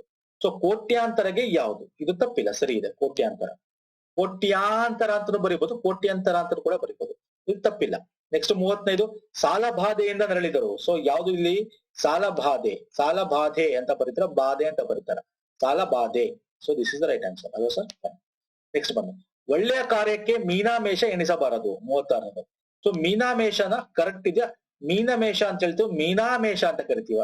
ಮೀನಾಮೇಷ ಅಂತ ಕರೆಯಲ್ಲ, ಮೀನಮೇಷ ಅಂತ ಕರಿತೀವ ಸರ್. ಸೊ ಇಲ್ಲಿ ನನಗನ್ಸಿದ ಪ್ರಕಾರ ಇದು ರೈಟ್ ಆನ್ಸರ್. ತುಂಬಾ ಮೀನಾಮೇಷ ತಪ್ಪಿಲ್ಲ ಅಂತ ಕೂಡ ಹಾಕೋರು ಇದ್ದಾರೆ. Okay, so most probably this is the right answer. Okay, ನಾನು ಹೇಳ್ತಾ ಇದ್ದೀನಿ ಸ್ನೇಹಿತರೆ, ಒಂದಲ್ಲ ಈ 100% ನಲ್ಲಿ ನಾನು 100% ನಾನು ವೆರಿಫೈ ಮಾಡಿ ನಿಮ್ಗೆ ಆನ್ಸರ್ ಕೊಡ್ತಾ ಇದ್ದೀನಿ. Okay, most probably 2 to 3 questions ತಪ್ಪಾಗ್ಬೋದು. ಓಕೆ, ಸೊ ಅದನ್ನ ನಾವು ರೆಕ್ಟಿಫೈ ಮಾಡ್ಕೊಳ್ಳೋಣ ಮುಂದೆ. ಅಥವಾ ನಿಮ್ಗೆ ಸರಿ ಅನ್ಸಿದ್ರೆ ನೀವು ಕಮೆಂಟ್ ಮಾಡ್ತಕ್ಕಂಥದ್ದು ಸಂಪೂರ್ಣ ಸ್ವಾತಂತ್ರ್ಯ ನಿಮಗಿದೆ. Fine sir. ನೆಕ್ಸ್ಟ್ ಬನ್ನಿ. ಅರ್ಜುನ ಶಿವನಿಂದ ಪಶುಪತಾಸ್ತ್ರವನ್ನು ಪಡೆದ. ಪಾಶುಪತಾಸ್ತ್ರ ಅನ್ನೋದ್ರ ಬಗ್ಗೆ ಮಾತಾಡ್ತಾ ಇದ್ದಾರೆ. ಓಕೆ, ಪಾಶುಪತಾಸ್ತ್ರ ಸರಿನಾ ತಪ್ಪ? ಇಲ್ಲಿ ಪಾಶುಪತಾಸ್ತ್ರ ಸರಿ ಇದೆ ಸರ್, ಸರಿ ಇದೆ. ಪಶು ಅನ್ನಲ್ಲ, ಪಾಶ ಅನ್ನಲ್ಲ, ಪಾಶುಪತ ಅಸ್ತ್ರ ಇದು ಕರಲ್ಲ. ಸೊ ತಪ್ಪಿಲ್ಲ, is the right answer. Rama ಕ್ಷತ್ರ ಧರ್ಮದಲ್ಲೇ ನಡೆದ. ಕ್ಷತ್ರ ಧರ್ಮ ಅಂತ ಕರೀತಾರೆ ಸರ್, ಕ್ಷಾತ್ರ ಧರ್ಮ ಅಂತ ಕರೀತಾರೆ. ಕ್ಷತ್ರಿಯ ಅಂತ ಕರೆಯೋದು, ಕ್ಷತ್ರ ಅಂತ ಕರೆಯಲ್ಲ, ಕ್ಷಾತ್ರ ಧರ್ಮ ಅಂತ ಕರೀತಾರೆ. This is right answer. ಪಾಂಡವರು ಕಳಿಸಿದ ಕೃಷ್ಣ ಸಂಧಾನ ಮುರಿದು ಬಿತ್ತು. ಸೊ ಇಲ್ಲಿ ಕೃಷ್ಣ ಸಂಧಾನ ಅಂತಿದೆ, ಇದು ಕೃಷ್ಣ ಸಂಧಾನ ಸರಿ ಇದೆ. ಸೊ ಇದು ತಪ್ಪಿಲ್ಲ, is the right answer. Next ಬನ್ನಿ. ಬ್ರಾಹ್ಮಣಿಗೆ ಮಂತ್ರಾನುಷ್ಠಾನವೇ ಆಧಾರ. ಓಕೆ, ಮಂತ್ರ ಅನುಷ್ಠಾನವೇ ಆಧಾರ. ಮಂತ್ರಾನುಷ್ಠಾನ ಬರಬೇಕು, ಮಂತ್ರಾಕ್ಷತೆ ಅಂತ ಕರಿತೀವಿ. ಮಂತ್ರಾನುಷ್ಠಾನ ಅಲ್ಲ, ಮಂತ್ರಾನುಷ್ಠಾನ. ಸೊ ಮೂರನೇದು ರೈಟ್ ಆನ್ಸರ್. ಓಕೆ, ನೆಕ್ಸ್ಟ್ ಸರಿಯಾದ ಅರ್ಥ ಬಗ್ಗೆ ಮಾತಾಡ್ತಿರ್ತಾರೆ 41ರಿಂದ 50. So 10 question. ಸರಿಯಾದ ಅರ್ಥ ಅಂದ್ರೆ ಒಂದ್ ರೀತಿ ಸಮಾನಾರ್ಥಕ ಪದ ಅಂತ ಅನ್ಕೋಬಹುದು. ಓಕೆ, ಉಂಡಲಿಗೆಗೆ ಏನರ್ಥ? ಉಂಡನಾಲಿಗೆ, ಎಳ್ಳುಂಡೆ, ಕಜ್ಜಾಯ, ಕಡುಬು. ತುಂಬಾ ಜನ ಕನ್ಫ್ಯೂಸ್ ಆಗುತ್ತೆ ಎಳ್ಳುಂಡೆ ಅಥವಾ ಕಡುಬು ಅಂತ. ದ ರೈಟ್ ಆನ್ಸರ್ ಕಡುಬು ಸರ್. ಎಳ್ಳುಂಡೆ ಅಂತ ಕೂಡ ಬರೆದವರು ಇದ್ದಾರೆ ಅಲ್ಲಿ. ಓಕೆ, ರೈಟ್ ಆನ್ಸರ್ ಯಾವುದು? ಕಡುಬು. ನೆಕ್ಸ್ಟ್ ಬಂದು ಖೇಡ. ಖೇಡಾಗೆ ರೈಟ್ ಆನ್ಸರ್ ಏನು? ಹಳ್ಳಿ. ಖೇಡ ಹಳ್ಳಿ ಅಂತ ಬರುತ್ತೆ, ಒಂದು ಇದ್ರಲ್ಲಿ ಬರುತ್ತೆ, ನಮ್ಮ ಒಂದು ಬುಕ್ ಅಲ್ಲಿ ಬರುತ್ತೆ. ಓಕೆ, ಹಳ್ಳಿ is the right answer. Next ಬಂದು ಅಳಿನಿ. ಅಳಿನಿ ಅಂತಂದ್ರೆ ಏನು? ಅಳಿನಿ ಅಂದ್ರೆ ಹೆಣ್ಣು ದುಂಬಿ ಇಸ್ ದ ಸಮಾನಾರ್ಥಕ ಪದ. ಓಕೆ, ಅದರ ಅರ್ಥ ಕೂಷ್ಮಾಂಡ. ಇದು ಈಸಿ. ಕುಂಬಳಕಾಯಿನ ಕೂಷ್ಮಾಂಡ ಅಂತ ಕರಿತೀವಿ. ಪಡವಲಕಾಯಿ ಅಲ್ಲ, ಕುಂಬಳಕಾಯಿ. ಓಕೆ, ನೆಕ್ಸ್ಟ್ 45 ಅರ್ಕ. ಅರ್ಕ ಅಂತಂದ್ರೆ ಏನು ಸರ್? ಸೂರ್ಯ. ಸೂರ್ಯ is the right answer. Next ವಿಭುಧ. ವಿಭುಧ ಅಂತಂದ್ರೆ ಪಂಡಿತ is the correct answer. Okay, fine. Next ತೃಣ. ತೃಣಗೇನು? ಅಲ್ಪ, ಗೀಳು, ಹೀನ, ಹುಲ್ಲು. ತೃಣ ಹುಲ್ಲು. ಓಕೆ, ಪಂಕ. ಪಂಕ ಅಂತಂದ್ರೆ ಏನು? ಕೆಸರು ಅಂತ ಅರ್ಥ. Okay, next ಅಂತರ್ಧಾನ. ಅಂತರ್ಧಾನ ಅಂತಂದ್ರೆ ಮಾಯವಾಗು ಅಂತ ಅರ್ಥ. Okay, fine. ಮಾಯಾಜಾಲ ಅಂತ ಅಲ್ಲ, ಮಾಯವಾಗು. ನೆಕ್ಸ್ಟ್ ಅಡಕ. ಅಡಕ ಅಂದ್ರೆ ಲಗತ್ತು, ಲಗತ್ಸೋದು. ಅಡಕ ಅಂದ್ರೆ ಅದಕ್ಕೆ ಒಂದು ಅಟ್ಯಾಚ್ ಮಾಡುವ ಅನ್ನೋ ರೀತಿ. ಓಕೆ, ಲಗತ್ಸೋದು. ಫೈನ್. ನೆಕ್ಸ್ಟ್ 51ರಿಂದ 56 ಗೆರೆ ಎಳೆದ ಭಾಗದಲ್ಲಿ ಕೊಡಲಾದ ಆಂಗ್ಲ ಇಂಗ್ಲಿಷ್ ಪದಗಳಿಗೆ 4 ಕನ್ನಡ ರೂಪಗಳನ್ನು ನೀಡಲಾಗಿದೆ. ಅವುಗಳಲ್ಲಿ ಸರಿಯಾದದನ್ನು ಆರಿಸಿ. ಓ ಫೈನ್. ಅಂದ್ರೆ ಕನ್ನಡ ಇಂಗ್ಲಿಷ್ ಅನ್ನ ನಾವು ಕನ್ನಡಕ್ಕೆ ಮಾಡ್ಬೇಕು. ಓಕೆ, ಪ್ರತಿಯೊಬ್ಬ ಲೇಖಕನಿಗೂ ತನ್ನದೇ ಆದ ಪೊಯೋಟಿಕ್ ಲೈಸೆನ್ಸ್ ಬರುತ್ತದೆ. ಪೊಯೋಟಿಕ್ ಅಂತ ಏನಂತ ಬರ್ತೀವಿ? ಪೊಯೋಟಿಕ್ ಅಂತ ಬರೀತೀವಿ. ಪೊಯೋಟಿಕ್ ಲೈಸೆನ್ಸ್ ಅಂದ್ರೇನು? ಪೊಯೋಟಿಕ್ ಅಂದ್ರೆ ಕಾವ್ಯ. ಕಾವ್ಯ ಸ್ವಾತಂತ್ರ್ಯ ಇರಬೇಕು ಸರ್. 4ನೇದು ರೈಟ್ ಆನ್ಸರ್. ಏನಿರ್ಬೇಕು? ಕಾವ್ಯ ಸ್ವಾತಂತ್ರ್ಯತೆ ಇರಬೇಕು ಅವ್ರಿಗೆ. Okay, fine. ವಿದೇಶಕ್ಕೆ ಪ್ರಯಾಣಿಸಬೇಕಂದ್ರೆ ಪಾಸ್ಪೋರ್ಟ್ ಕಡ್ಡಾಯ. ಇದು ಸಿಂಪಲ್. ಪರವಾನಗಿ ಅಲ್ಲ, ಅನುಜ್ಞಾ ಪತ್ರನೂ ಅಲ್ಲ, ಆ ರಹದಾರಿ ಪತ್ರ ಅಂತ ಕರಿತೀವಿ. ಪರವಾನಗಿ ಲೈಸೆನ್ಸ್, ಪಾಸ್ಪೋರ್ಟ್ ಅಂದ್ರೆ ರಹದಾರಿ ಪತ್ರ. Okay sir, fine. ದಿನವೂ ಕಮ್ಯೂಟ್ ಮಾಡಲಾರದೆ ಕೆಲಸಕ್ಕೆ ರಾಜೀನಾಮೆ ನೀಡಿದ್ರು. ದಿನವೂ ಕಮ್ಯೂಟ್ ಅಂದ್ರೆ ಏನರ್ಥ? ಹೋಗಿ ಬರೋದು, ಓಡಾಡೋದು ಅಂತ, ಪ್ರಯಾಣ ಮಾಡೋದು ಅಂತ ಅರ್ಥ. ಕಮ್ಯೂಟ್ ಅಂದ್ರೆ ಪ್ರಯಾಣ ಅಂತ ಅರ್ಥ. Okay, fine. ಎಲ್ಲಾ ರಾಜ್ಯಗಳಲ್ಲೂ ತನ್ನದೇ ಆದ ಸ್ಟೇಟ್ ಎಂಬಲಂ ಹೊಂದಿರುತ್ತೆ. ಇದು ಸಿಂಪಲ್. ಎಂಬಲಂ ಅಂದ್ರೆ ರಾಜ್ಯ ಲಾಂಛನ. ಎಂಬಲಂ ಅಂದ್ರೆ ಲಾಂಛನ ಅಂತ ಕರಿತೀವಿ. ಅದಕ್ಕೆ ಸ್ನೇಹಿತರೆ, ನಾನು ಎಷ್ಟು ವಿಡಿಯೋ ಮಾಡ್ತೀನಿ, ನಾನು ಜನರಲ್ ಸ್ಟಡೀಸ್ ಆಗಿರ್ಬೋದು ಅಥವಾ ವ್ಯಾಕರಣ ಆಗಿರ್ಬೋದು, ಅಲ್ಲಿ ಏನ್ ಮಾಡ್ತೀನಿ, ನಾನು ಇಂಗ್ಲಿಷ್ ಪದಗಳನ್ನ ಯೂಸ್ ಮಾಡ್ತೀನಿ. ತುಂಬಾ ಜನ ಇಂಗ್ಲಿಷ್ ಕನ್ನಡ ಯೂಸ್ ಮಾಡಿ ಅಂತೀರಾ. ಕನ್ನಡನೂ ಯೂಸ್ ಮಾಡ್ತೀನಿ, ಜೊತೆಗೆ ಇಂಗ್ಲಿಷ್ ಕೂಡ ಯೂಸ್ ಮಾಡ್ತೀನಿ ಪದಗಳು. ಯಾಕಂದ್ರೆ ಅದು ಪರಿಚಯ ಇರಬೇಕು. ಇದು ಹೆಲ್ಪ್ ಆಗ್ತದೆ ಇದಕ್ಕೆಲ್ಲ. ಫೈನ್. ನೆಕ್ಸ್ಟ್ ಬನ್ನಿ ಲಿರಿಕ್. ಲಿರಿಕ್ ಎನ್ನುವ ಸಾಹಿತ್ಯ ಪ್ರಕಾರ ಇಂಗ್ಲಿಷ್ ನಿಂದ ಬಂತು. ಸೊ ಲಿರಿಕ್ ಅಂತಕ್ಕಂಥದ್ದು ಏನಂತ ಕರಿಬಹುದು? ಭಾವಗೀತೆ, ಕಥನ ಗೀತೆ, ಗೀತ ರೂಪಕ, ನವ್ಯ ಕವನ. ಸೊ ಭಾವಗೀತೆ ಅಂತ ಹೇಳ್ಬೋದು. ಲಿರಿಕ್ ಅಂದ್ರೆ, ಲಿರಿಕ್ಸ್ ಅಂದ್ರೆ ಒಂದು ರೀತಿ ಸಾಹಿತ್ಯ ರೀತಿ. ನಾವು ಈಗ ಒಂದು ಆ ಸಾಂಗ್ ನ ಲಿರಿಕ್ ಚೆನ್ನಾಗಿದೆ ಅಂತ ಹೇಳ್ತೀವಲ್ಲ, ಹಾಗೆ. ಫೈನ್. ನೆಕ್ಸ್ಟ್ ಬನ್ನಿ. ಅವರಿಗೆ ಕನ್ನಡದಲ್ಲಿ ಫ್ಲೂಯೆನ್ಸ್ ಇದೆ. ಫ್ಲೂಯೆನ್ಸ್ ಅಂದ್ರೆ ನಿರ್ಗಳ ರೀತಿ ಮಾತಾಡೋದು. ಅಂದ್ರೆ ಡೈರೆಕ್ಟ್, ಅಂದ್ರೆ ಏನೂ ತಪ್ಪಾಗದೆ ಪಟ ಪಟ ಪಟ ಅಂತ ಮಾತಾಡ್ತಿರೋದು. ಓಕೆ, ನಿರ್ಗಳತೆ ಇಸ್ ದ ರೈಟ್ ಆನ್ಸರ್. 51 ಪಡುವಣ ಎಂಬುದು ಡ್ಯಾಶ್ ವಾಚಕ ಸರ್. ಸಿಂಪಲ್. ನಾನು ವ್ಯಾಕರಣ ಮಾಡಿದ್ರೆ ಈಗೆಲ್ಲ ವ್ಯಾಕರಣ ಕೇಳ್ತಾ ಇದ್ದೇನೆ. ಓಕೆ, ಪಡುವಣ ಅನ್ನೋದು ದಿಕ್ಕು ಹೇಳ್ತಾರೆ ಸರ್, ಅದು ದಿಕ್ಕು ವಾಚಕ. Okay, fine. ನೆಕ್ಸ್ಟ್ ಹಾಲಿನಿಂದ. ಹೂ ಅನ್ನು ಇಂದ. ಇಂದ ಅಂದ್ರೆ ತೃತೀಯ ವಿಭಕ್ತಿ. ತುಪ್ಪವು ತಯಾರಾಗುತ್ತದೆ. ಇಲ್ಲಿ ಹಾಲಿನಿಂದ ಎಂಬುದು ಡ್ಯಾಶ್ ವಿಭಕ್ತಿ, ತೃತೀಯ ವಿಭಕ್ತಿ ಸರ್ ಅದು. Okay sir, fine. ನೆಕ್ಸ್ಟ್ ಬನ್ನಿ. ಮೆಲ್ಲ ಮೆಲ್ಲಗೆ ನಡಿ. ಈ ವಾಕ್ಯದಲ್ಲಿ ಮೆಲ್ಲ ಮೆಲ್ಲಗೆ ಎಂಬುದು ಡ್ಯಾಶ್ ಕ್ರಿಯಾ ವಿಶೇಷಣವಾಗಿದೆ. ಕ್ರಿಯಾ ವಿಶೇಷಣ ಅಂದ್ರೇನು? ಕ್ರಿಯಾಪದದ ಹಿಂದೆ ಇರುತ್ತಲ್ಲ, ಅದನ್ನ ವಿಶೇಷಣ ಪದ ಅಂತ ಕರಿತೀವಿ. ಹಂಗೆ ನಾಮ ವಿಶೇಷಣ ಪದ ಕೂಡ ಬರುತ್ತೆ, ನಾಮಪದದ ಹಿಂಭಾಗ. ಸೊ ಇದಕ್ಕೆ ರೈಟ್ ಆನ್ಸರ್ ಏನು? ಇದು ಮೆಲ್ಲ ಮೆಲ್ಲಗೆ ಅಂತಕ್ಕಂಥದ್ದು ರೀತಿ ವಾಚಕ. ಹೆಂಗೆ ಬರ್ತಾ ಇದ್ದಾನೆ ಅನ್ನೋದನ್ನ ಹೇಳ್ತಕ್ಕಂಥದ್ದು. ಸೊ ರೀತಿ ವಾಚಕ ಆಗುತ್ತೆ. ತುಂಬಾ ಜನ ಅನುಕರಣ ವಾಚಕ ಅಂತಾನು ಬರ್ದಿರ್ತಾರೆ ಅನ್ಕೋತೀನಿ. Okay, fine. ನೆಕ್ಸ್ಟ್ ಸಿರಿತನ ಎಂಬುದು ಸರ್, ಇದು ಸಿಂಪಲ್. ಭಾವನಾಮ ಆಗುತ್ತೆ ಸರ್. ಸಿರಿತನ ಅಂದ್ರೆ ಸಿರಿದಾದ ಅಂದ್ರೆ ಅವನ ಭಾವ ಆಗ್ತಾನೆ. ಅಂಕಿತ ನಾಮ ಅಲ್ಲ. ಅಂಕಿತ ಇಡೋದು ಯಾವಾಗ? ಅವರ ಹೆಸರಿಗೆ ತಕ್ಕಂತೆ ಇರ್ತಕ್ಕಂಥದ್ದು. ಅನ್ವರ್ಥ ಅಂದ್ರೆ ಅವನಿಗೆ ಸಪರೇಟ್ ಅಡ್ರೆಸ್ ಇರ್ತಕ್ಕಂಥದ್ದು. ರೂಢಿಯಿಂದ ಬಂದ ಪರ್ವತ, ಆತರ ರೂಢಿಯಿಂದ ಬಂದಿರೋ ರೂಢನಾಮ. ನದಿ ಅದು ರೂಢನಾಮ. ಸಿರಿತನ ಅನ್ನೋದು ಭಾವನಾಮ. Okay sir, fine. ನೆಕ್ಸ್ಟ್ ಸುಳಿದ ಬಾಳೆಯ ಹಣ್ಣಿನಂದದಿ ಎಂಬುದು ಡ್ಯಾಶ್. ಓ ಸೂಪರ್ ಸರ್. ಇದು ಅಲಂಕಾರದ ಬಗ್ಗೆ ಕೇಳಿದಾನೆ. ಉಪಮಾಲಂಕಾರ, ರೂಪಕನ, ಉತ್ಪ್ರೇಕ್ಷ ಅಲಂಕಾರ, ದೀಪಕ ಅಲಂಕಾರ. ಸುಳಿದ ಬಾಳೆಯ ಹಣ್ಣಿನಂದದಿ ಅಂದ್ರೆ ಇನ್ನು ಮುಂದೆ ಕೊಟ್ಟಿಲ್ಲ ಅವನು ಪದ. ಅಂದ್ರೆ ಇಲ್ಲಿ ಸುಳಿದ ಬಾಳೆಗೆ ಹೋಲಿಸ್ತಾ ಇದ್ದಾನೆ ಸರ್. ಹೋಲಿಸ್ತಾ ಇದ್ದಾನೆ ಅಂದ್ರೆ ಅರ್ಥ ಏನು ಸರ್? ಉಪಮಾ ಅಲಂಕಾರ. ಓಕೆ, ಉಪಮಾನ, ಉಪಮೇಯ ಮತ್ತೆ ಉಪಮವಾಚಕ. ಓಕೆ, ಗೊತ್ತಿರ್ಬೇಕು ನೀವು. ಅಲಂಕಾರ ಓದಿರ್ಬೇಕು ಸರ್. ಸೊ ಇಲ್ಲಿ ನಾನು ಡೀಟೇಲ್ ಆಗಿ ಹೇಳಕ್ ಹೋಗಲ್ಲ. Fine sir. Okay, first one is the right answer. Okay, next ಬನ್ನಿ. ದೇವರೇ ನೀನೇ ಈ ಸಂಕಟದಿಂದ ಪಾರು ಮಾಡು. ಈ ವಾಕ್ಯದಲ್ಲಿ ನೀನೇ ಎಂಬುದು ಯಾವುದು ಸರ್? ಇದು ನನಗೆ ಇದೇ ಪದನ ನಾನು ಪದಗಳನ್ನೇ ಇಲ್ಲಿ ಕೇಳುವ ಆಲ್ಮೋಸ್ಟ್ ವ್ಯಾಕರಣ ಪದಗಳನ್ನ ನಾನು 1.5 ಅವರ್ ಅಲ್ಲಿ ಸಂಪೂರ್ಣ ಕನ್ನಡ ವ್ಯಾಕರಣದಲ್ಲಿ ಹೇಳಿದ್ದೇನೆ. ಸೊ ಇದು ಅವತರಣಾರ್ಥಕ ಪದ. ಓಕೆ ಸರ್, ಎರಡನೇದು. ನೆಕ್ಸ್ಟ್ ಬನ್ನಿ, ಪರ್ವತ ಎಂಬ ಪದ ಡ್ಯಾಶ್ಗೆ ಇದು ನಾನು ಹೇಳಿದೆ, ಈಗ ತಾನೇ ಹೇಳಿದೆ, ರೂಢನಾಮ ಸರ್. ರೂಢಿದ ಪರ್ವತ, ನದಿ, ಇವೆಲ್ಲ ಬೆಟ್ಟ. Okay sir. ಬಸರಿ ಸರ್, ಬಸರಿ ಅಂದ್ರೆ ಬೇರೆ, ಬಸೂರಿ ಬೇರೆ, ಬಸರಿ ಬೇರೆ. ಬಸರಿ ಅಂತಕ್ಕಂಥದ್ದು ಒಂದು ಜಾತಿಯ ಮರ ಸರ್ ಅದು. ಓಕೆ, ಒಂದು ಜಾತಿಯ ಮರ ಅದು ಬಸರಿ ಅಂತಂದ್ರೆ. ಸಂಧಿ ಕಾರ್ಯವಾಗುವಾಗ ಪೂರ್ವ ಪದದ ಒಂದು ಅಕ್ಷರವು ಸಂಧಿಯಾದ ಪದದಲ್ಲಿ ಇಲ್ಲದಿದ್ದರೆ ಅಂತ ಸಂಧಿಯನ್ನು ಏನಂತ ಕರಿತೀವಿ? Super sir. ಇದು ಪೂರ್ವ ಅಂದ್ರೆ ನಾನು ಹೇಳಿದ್ದೀನಿ ನಿಮ್ಗೆ, ಲೋಪವಾಗಿ ಬರ್ತಕ್ಕಂಥದ್ದು ಅಂತ, ಲೋಪಸಂಧಿ ಅಂತ ಕರಿತೀವಿ. Okay sir, fine. ನೆಕ್ಸ್ಟ್ ಬನ್ನಿ, ಈಗಿನ ಪ್ರಶ್ನೆಗಳಲ್ಲಿ ಸಂಖ್ಯೆ 66 ರಿಂದ 67 ಕನ್ನಡ ಮೂಲದ್ದು ಅಲ್ಲದ ಅನ್ಯ ಭಾಷೆಯಿಂದ ಸ್ವೀಕೃತ ಶಬ್ದವನ್ನು ಗುರುತಿಸಿ. ಅಂದ್ರೆ ಕನ್ನಡ ಮೂಲ ಅಲ್ಲ, ಅನ್ಯ ಭಾಷೆಯಿಂದ ಬಂದಿರತಕ್ಕಂಥದ್ದು ಯಾವುದು ಅಂತ ಈ ಗುಂಪಲ್ಲಿ. ಓಕೆ, ಕದ, ಮರ, ರಜಾ ಕರಿತೀವಿ ನೋಡಿ, ರಜಾ, ರಜಾ, ರಜೆ, ಇವೆಲ್ಲ ಅನ್ಯ ಭಾಷಾ ಪದಗಳು. ಓಕೆ, ನೆಕ್ಸ್ಟ್ ಬನ್ನಿ, ಭೂಮಿ, ನೀರು, ಭಾನು, ಮೀನು. ಇಲ್ಲಿ ಯಾವ್ದು ಸರ್? ಭೂಮಿ. ನಾವು ಧರೆ ಅಂತ ಕರಿತೀವಿ ಕನ್ನಡ ಭಾಷೆಲ್ಲ ಸರ್. ಭೂಮಿ ಬೇರೆ ಭಾಷೆದಿಂದ, ಅಂದ್ರೆ ಇಲ್ಲಿ ಕನ್ನಡ ಮೂಲದ ಕೇಳ್ತಾ ಇರೋದು, ಸಂಸ್ಕೃತನೂ ಕೂಡ ನಮ್ಗೆ ಬೇರೆ ಭಾಷೆ ಆಗುತ್ತೆ, ಕನ್ನಡದ ಬಗ್ಗೆ ಮಾತಾಡ್ತಾ ಇರೋದು. Okay, fine. ನೆಕ್ಸ್ಟ್, ಈ ಕೆಳಗೆ ಕೊಟ್ಟಿರೋ ಪ್ರಶ್ನೆಗಳಿಗೆ 68 ರಿಂದ 72 ತದ್ಭವ ರೂಪ, ತತ್ಸಮ, ತದ್ಭವ, ತತ್ಸಮ ಅಂದ್ರೆ ಸೇಮ್ ಸಂಸ್ಕೃತದ ಸಂಸ್ಕೃತ, ತದ್ಭವನ ಒಂಚೂರು ಮಾಡಿಫಿಕೇಶನ್ ಆಗಿ ಬಂದಿರೋದು. ಸೊ ಇದು ಕೂಡ ಈಸಿ. ಭಾಷಾ, ಭಾಷೆ ಅಂತ ಬರಿಬೇಕಲ್ವ, ಭಾಷೆ, ಭಾಷೆ ಇಸ್ ದ ರೈಟ್ ಆನ್ಸರ್. ಯಜ್ಞ, ಯಜ್ಞಗೆ ಅಂತ ಕರಿಬಹುದು ಸರ್, ಜನ್ನ. ಓಕೆ, ಜನ್ನ ತದ್ಭವ. ಕಪಟ, ಕವಡು, ಕವಲು ಅಲ್ಲ ಕವಡು. ಇದ್ಯಾವುದು ಸರ್? ಯಜ್ಞ ಅಲ್ವಾ ಸರ್? ಯಜ್ಮ, ಯಜ್ಮ ಅದು. ಯಜ್ಮಗೆ ಯುಗ, ಜುಗ, ಜನಿವಾರ, ಜುಗ್ಗ, ಜುಗ್ಗ. ಓಕೆ, ಜುಗ್ಗ is the right answer. Next ಬನ್ನಿ, ಪತಿವ್ರತೆ. ಪತಿವ್ರತೆಗೆ ಗೃಹಿಣಿ, ಸಾವಿತ್ರಿ, ಹೆಂಗಸು, ಅಧಿಪತೆ. ಸೊ ನಾನು ತತ್ಸಮ ತದ್ಭವದಲ್ಲಿ ಲಿಸ್ಟೇ ಕೊಟ್ಬಿಟ್ಟಿದೆ ತುಂಬಾ. ಆ ಲಿಸ್ಟ್ ಅನ್ನು ನೀವು ನೋಡಿದಿದ್ರೆ ಇದನ್ನೆಲ್ಲ ಈಸಿಯಾಗಿ ಆನ್ಸರ್ ಮಾಡ್ಬೋದು.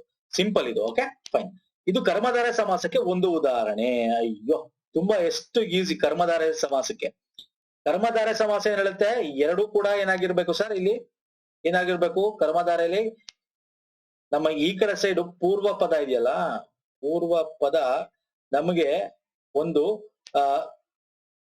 ಕ್ರಿಯೆಯನ್ನು ಹೇಳ್ತಾ ಇರುತ್ತೆ. ಅಂದ್ರೆ ಫಾರ್ ಎಕ್ಸಾಂಪಲ್ ಬಿಡಿಸಿ, ಈಗ ಅರಮನೆ, ಅರಸನ ಮನೆ ನೋಡು, ಇದು ಏನಾಗುತ್ತೆ? ತತ್ಪುರುಷ ಸಮಾಸ ಆಗುತ್ತೆ. ಓಕೆ, ಕರ್ಮಧಾರೆ ಆಗಲ್ಲ.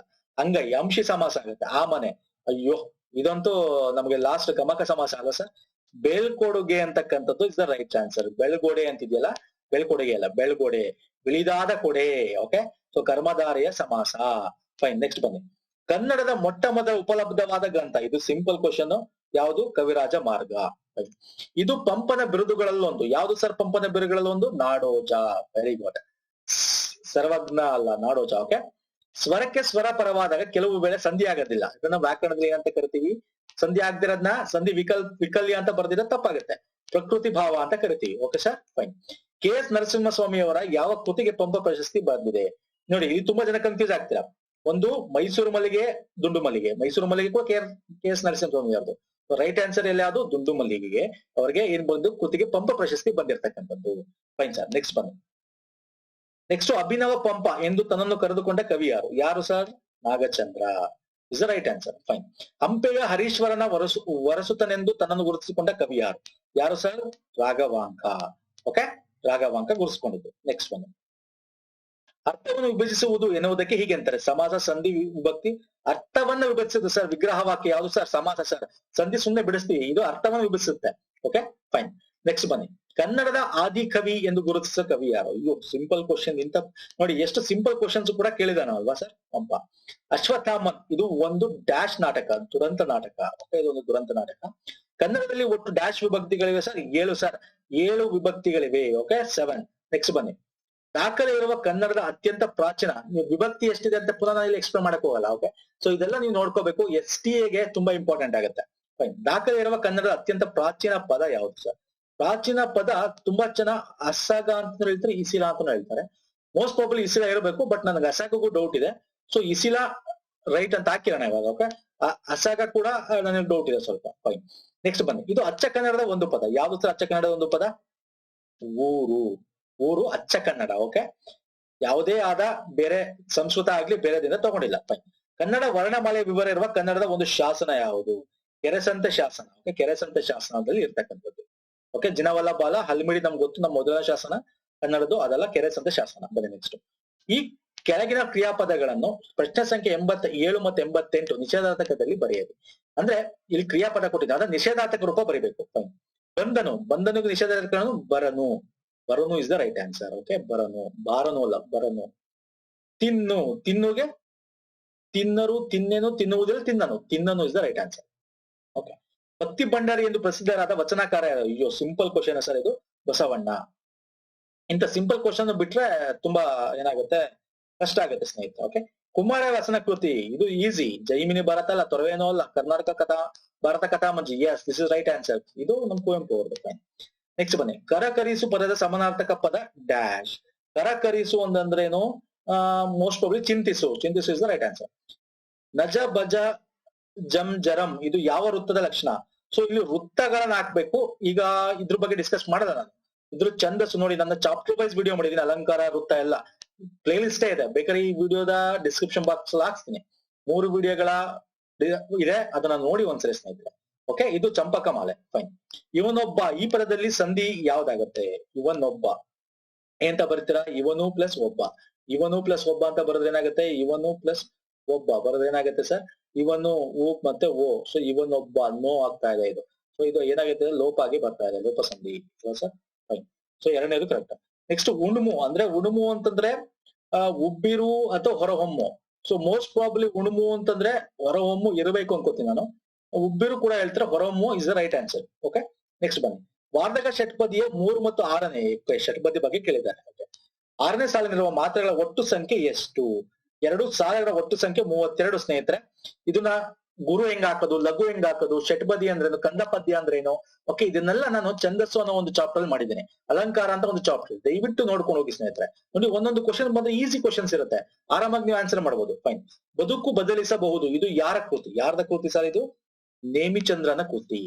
ಮಾಡುವುದಕ್ಕೆ ನೋಡಿ, ABCD ಡೈರೆಕ್ಟ್ ಆಗಿ ಏನ್ ಮಾಡ್ಬೇಕು, ಕರೆಕ್ಟ್ ಆಗಿ ಜೋಡಿಸ್ಬೇಕು. ಇಲ್ಲಿ ಜಂಬಲ್ ಆಗಿದೆ, ಮಿಕ್ಸ್ ಆಗಿದೆ. ಮಾಡೋದಕ್ಕೆ ದೃಢ ಮನಸ್ಸು ಬೇಕು, ಚಾರಣ, ಸಂಕಲ್ಪ ಶಕ್ತಿ. ಸರಿಯಾದ ವಾಕ್ಯ ಯಾವ್ದಾಗತ್ತೆ ಇಲ್ಲಿ? ಓಕೆ, ನೋಡೋಣ ಬನ್ನಿ. ಎ ಮಾಡೋದಕ್ಕೆ ಅಂತ ಸ್ಟಾರ್ಟ್ ಆಗಕ್ಕೆ ಚಾನ್ಸ್ ಇಲ್ಲ, ಸೊ ಆಟೋಮೆಟಿಕ್ ಆಗಿ ಕ್ಯಾನ್ಸಲ್. ಬಿ ಇಂದ ಆಗುವಂತ ಚಾನ್ಸ್, ದೃಢ ಮನಸ್ಸು ಬೇಕು, ನೋ ಚಾನ್ಸ್ ಇಲ್ಲ ಅನ್ಕೋತೀನಿ. ಈ ಸಂಕಲ್ಪ ಶಕ್ತಿಯಿಂದ ಆಗೋ ಚಾನ್ಸಸ್ ಇದೆ. ಡಿ ಯಾವುದು ಸರ್? ಚಾರಣ. ಇದರಿಂದ ಸ್ಟಾರ್ಟ್ ಆಗೋ ಚಾನ್ಸಸ್ ಇದೆ. ಇವೆರಡನ್ನು ಚೆಕ್ ಮಾಡಿ. ಚಾರಣ ಮಾಡುವುದಕ್ಕೆ ಎಸ್, ದೃಢ ಮನಸ್ಸು, ಸಂಕಲ್ಪ ಶಕ್ತಿ ಬೇಕು ಅಂತಿದೆ. S, maybe right. ಈ ನೋಡ್ಬಿಡೋಣ ಒಂಥರ. ಸಂಕಲ್ಪ ಶಕ್ತಿ ಮಾಡುವುದಕ್ಕೆ, ಸಂಕಲ್ಪ ಶಕ್ತಿ ಏನ್ ಮಾಡ್ತೀರಾ ಸರ್? ಚಾರಣ ಮಾಡೋದಕ್ಕೆ, ಸಂಕಲ್ಪ ಶಕ್ತಿ ಅಲ್ಲ. ಸೊ 3ನೇದು is the right answer. So ಇದು ತಪ್ಪು. ಓಕೆ ಸರ್, 3ನೇದು ಕರೆಕ್ಟ್ ಆನ್ಸರ್. ನೆಕ್ಸ್ಟ್ ಬನ್ನಿ. ಮಗು ಹುಟ್ಟಿತು, ಇದು ಸರ್, ಇದು ನಾನು ಸಹಜ ಧಾತು, ಸಕರ್ಮಕ ಧಾತು, ಅಕರ್ಮಕ ಎಲ್ಲ ಹೇಳಿದೀನಿ ನಾನು. ಓಕೆ, ನಾನು ಕಂಪ್ಲೀಟ್ ಸಂಪೂರ್ಣ ಕನ್ನಡ ವ್ಯಾಕರಣದಲ್ಲಿ ಹೇಳಿದ್ದೇನೆ. ಇದು ಅಕರ್ಮಕದ ಕ್ರಿಯಾಪದ. ಸಕರ್ಮಕಕ್ಕೆ ಕ್ರಿಯಾಪದನ ಅಂದ್ರೆ ಕರ್ತೃ ಪದನ ಅಪೇಕ್ಷೆ ಪಡುತ್ತೆ. ಕರ್ತೃ ಅಲ್ಲ, ಕರ್ಮ ಪದನ ಅಪೇಕ್ಷೆ ಪಡುತ್ತೆ. ಇಲ್ಲಿ ಮಗು ಕರ್ತೃ, ಕರ್ಮ ಪದ ಇಲ್ಲ. ಓಕೆ, ಕರ್ಮ ಪದ ಅಪೇಕ್ಷೆ ಪಡೋದು ಸಕರ್ಮಕ, ಇಲ್ಲಿ ಇಲ್ಲ. ಸೊ ಅಕರ್ಮಕ ಕ್ರಿಯಾಪದ. ಸೊ ಇದು 2 is the right answer. Next ಬನ್ನಿ. ಬಟ್ಟೆ, ಈ ಪದದ ನಾನಾರ್ಥಗಳು ಯಾವುವು? ವಸ್ತ್ರ ಭೂಮಿ, ವಸ್ತ್ರ ಸೂರ್ಯ, ವಸ್ತ್ರ ಮರ, ವಸ್ತ್ರಧಾರಿ. ಸರ್ 3 ಬಟ್ಟೆ ಆಯ್ತು ಅನ್ನಲ್ವಾ? ಏನಂದ್ರೆ ಎಷ್ಟೊಂದು ದಾರಿ ಆಯ್ತು. ಸೊ ವಸ್ತ್ರ ಮತ್ತು ದಾರಿ is the right answer. 4. Okay sir, ಹಿಂಗೆ ನೋಡಿ, ಹಿಂಗೆ ಕಂಪೇರ್ ಮಾಡ್ಕೊಳ್ಳಿ. ನಾವು ಆಡೋ ಭಾಷೆ ಕಂಪೇರ್ ಮಾಡ್ಕೊಳ್ಳಿ. ನೀವ್ ಏನಾರ ಓದಿರ್ತೀರ ಕನ್ನಡದಲ್ಲಿ, ಜನರಲ್ ಸ್ಟಡೀಸ್ ಓದಿರ್ತೀರಲ್ಲ, ಹಿಸ್ಟ್ರಿ ಅದು ಇದು, ಅಲ್ಲಿ ಕಂಪೇರ್ ಮಾಡ್ಕೊಳ್ಳಿ. Okay sir, fine. ನೆಕ್ಸ್ಟ್ ಬನ್ನಿ. ಕೆಳಗಿನಲ್ಲಿರುವ ಅನುಕರಣ ವಾಚಿ ಪದ, ಅನುಕರಣ ಬಗ್ಗೆ ಹೇಳ್ತಾ ಇದ್ದಾನೆ. ಅನುಕರಣೆ ಮಾಡಿ ಹೇಳ್ತಕ್ಕಂಥ ಪದ ಯಾವುದು ಅಂತ? ಊರೂರು, ಅಲ್ಲಲ್ಲಿ, ಸರಸರ, ಮರಗಿಡ. ಸೊ ಸರಸರ, ಸರಸರಂತೆ ಹೋಗಿತು ಹಾವು ಅಂದ್ರೆ ಅನುಕರಣೆ ಮಾಡಿ ಹೇಳ್ತಕ್ಕಂಥದ್ದು. ಸೊ ಸರಸರ is the right answer. Okay sir, ಇದಿಷ್ಟು ಪ್ರಮುಖವಾಗಿರ್ತಕ್ಕಂಥ ಸರ್. ಎಲ್ಲ 1ರಿಂದ 2ರಿಂದ 3 ಕ್ವಶನ್ ತಪ್ಪಿದ್ರೆ ದಯವಿಟ್ಟು ಅದನ್ನ ನೀವು ರೆಕ್ಟಿಫೈ ಮಾಡಿ ನನಗೆ ಕಮೆಂಟ್ ಅಲ್ಲಿ ತಿಳಿಸಿ ಸರ್. ಓಕೆ, ಸೊ ಇದಿಷ್ಟು ಅರ್ಥ ಆಗಿದೆ ಅನ್ಕೋತೀನಿ. FDA SDA again sir, SDA ಗೆ ನಾನು ನಿಮ್ಗೆ ಹೇಳ್ತಾ ಇದ್ದೀನಿ ಸರ್, ನಾನು ಟೆಲಿಗ್ರಾಮ್ ಚಾನಲ್ ಲಿಂಕ್ ಕೊಟ್ಟಿದ್ದೀನಿ, ಜಾಯ್ನ್ ಆಗಿ.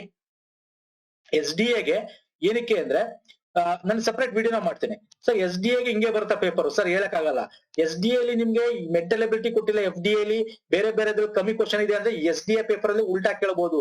ಈ ಯಾವ ಒಂದು ಸಬ್ಜೆಕ್ಟ್ ಅಲ್ಲಿ ಅವನು ಜನರಲ್ GK ಪೇಪರ್ ಅಲ್ಲಿ ಅವನು FDA ಅಲ್ಲಿ ಕೇಳಿಲ್ಲ. ಎಕಾನಮಿ ಆಗಿರ್ಬೋದು, ಜಾಸ್ತಿ ಕ್ವಶನ್ ಕೇಳಿಲ್ಲ. ನೆಕ್ಸ್ಟ್ SDA ಅಲ್ಲಿ ಎಕಾನಮಿ ಬಗ್ಗೆ ಕೇಳ್ಬಿಡ್ಬೋದು ಅಲ್ವಾ? ಕರೆಂಟ್ ಅಫೇರ್ ಬಗ್ಗೆ ಕಮ್ಮಿ ಕೇಳಿದ್ದಾನೆ ಒಂದಷ್ಟು, ಸೊ ಅದ್ರ ಬಗ್ಗೆ ಕೇಳ್ಬೋದು. ಅಥವಾ ಬೇರೆ ಜಿಯೋಗ್ರಫಿ ಬಗ್ಗೆ ಮತ್ತೆ ಬೇರೆ ಇದ್ರ ಬಗ್ಗೆ ಸೈನ್ಸ್ ಅಂಡ್ ಟೆಕ್ನಾಲಜಿ ಬಗ್ಗೆ ಕಮ್ಮಿ ಕೇಳಿದ್ದಾನೆ, ಸೊ ಅದ್ರ ಬಗ್ಗೆ ಕೇಳ್ಬಿಡ್ಬೋದು. ಸೊ ಹಿಂಗೆ ಬರುತ್ತೆ ಅಂತ ಹೇಳಲ್ಲ, ನಿಮ್ಗೆ ಟ್ರ್ಯಾಕ್ ಮಾಡ್ತಾನೆ. ಯಾಕೇಳಿ ಲೀಕ್ ಮಾಡಿ KPSC ನಾವು 3 ಬಟ್ಟೆ ಹರಾಜ್ ಮಾಡಿದೀವಿ ಲೀಕ್ ಮಾಡಿರೋದಕ್ಕೆ. ಅದಕ್ಕೆ ಅವ್ರು ಏನ್ ಮಾಡ್ತಾರೆ, ನಮ್ನ ಹರಾಜ್ ಮಾಡಕ್ಕೆ ಏನ್ ಮಾಡ್ತಾರೆ, ಕ್ವಶನ್ ಪೇಪರ್ ಟಫ್ ಮಾಡ್ತಾರೆ. ಬಟ್ ದೃಢ ಟಫ್ ಅಂತ ಅಷ್ಟೇ ನಿಮ್ ಒಬ್ಬರಿಗೆ ಇಲ್ಲ ಸರ್, ಎಲ್ಲಾರ್ಗು ಟಫ್ ಇರುತ್ತೆ. ಸೊ ಆಟೋಮೆಟಿಕ್ ಕಟ್ ಆಫ್ ಚೂರ್ ಕಮ್ಮಿ ಆಗುತ್ತೆ ಅಷ್ಟೇ. ಅಲ್ಲ ಕೆಡ್ಸ್ಕೊಬಿಡಿ. ನೆಕ್ಸ್ಟ್ ವಿಡಿಯೋದಲ್ಲಿ ಇದ್ರ ಕಟ್ ಆಫ್ ಬಗ್ಗೆ ಮಾತಾಡೋಣ, ಮತ್ತೆ SD ಹೆಂಗಿರುತ್ತೆ ತಿಳ್ಕೋಣ. ನಮಸ್ಕಾರ ಸರ್, ಧನ್ಯವಾದಗಳು, ಆಲ್ ದ ಬೆಸ್ಟ್.